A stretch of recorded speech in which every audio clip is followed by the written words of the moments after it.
Have you ever wanted to brew your own kombucha at home but felt overwhelmed by all the information online? Maybe you've heard of terms such as SCOBY, first fermentation, second fermentation, starter tea, and thought this sounds way more complicated than making just tea. The good news is kombucha is actually simpler than it looks. In today's video, I'm walking you through exactly what kombucha is, what supplies you'll need, and how to successfully brew your first kombucha batch at home, even if you've never fermented anything before. Let's get started.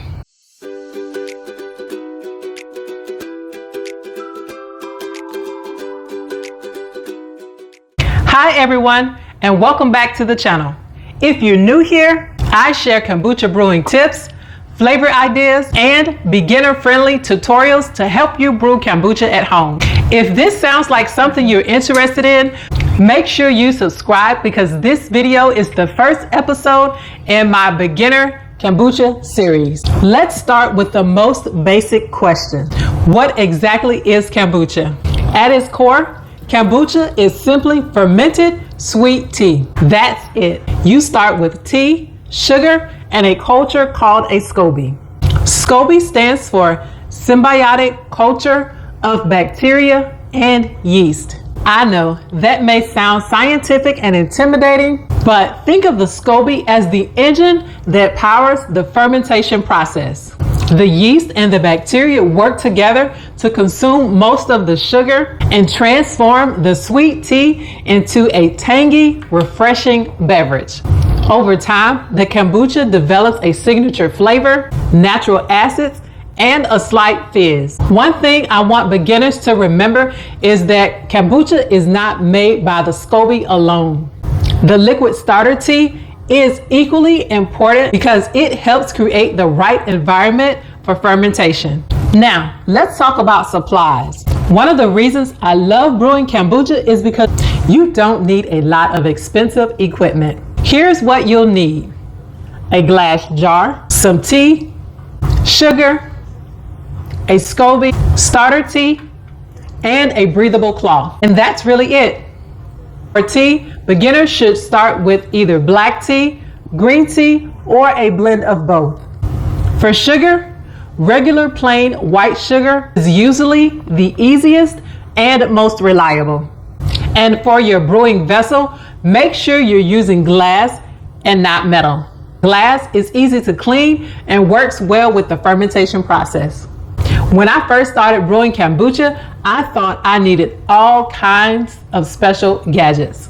The truth is, keeping it simple actually leads to the best results. Now, let's walk through the basic brewing process. Step 1 is brewing your tea. You'll make a strong batch of tea and dissolve your sugar into it while it's still hot. Next, you'll need to allow the tea to cool completely. This step is important because hot tea can damage your SCOBY. Once your tea is cool, pour it into your brewing jar. Then add your starter tea, and finally, gently place your SCOBY into the jar. Cover your jar with a breathable cloth and place it out of direct sunlight.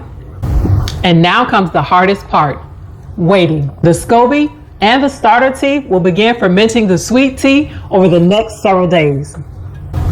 As fermentation happens, the flavor will gradually change from sweet to tangy. The exact timing depends on your environment, your temperature, and your personal preference.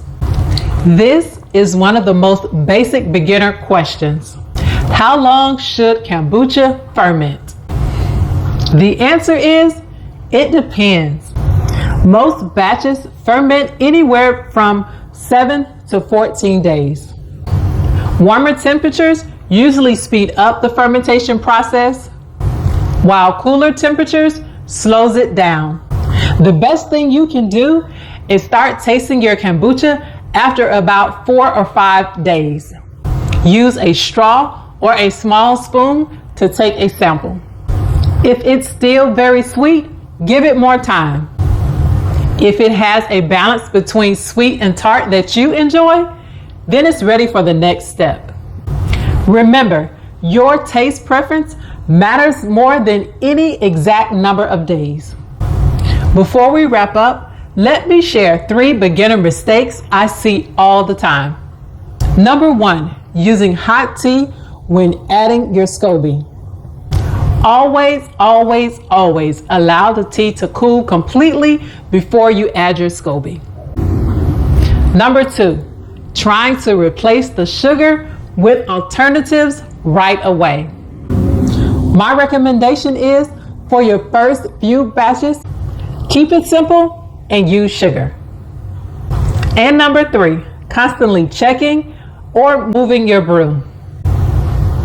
Find a safe spot and let the fermentation process do its thing. Kombucha brewing rewards patience. If this video helped simplify kombucha brewing for you, give it a thumbs up and subscribe for more kombucha content. And don't miss episode 2 in this series, because we're tackling one of the biggest debates in kombucha brewing. Should I use black tea, green tea, or a blend of both? I'll share what I've learned from my own kombucha brewing experiences and what I'll recommend for beginners. You can click the playlist above to continue the series.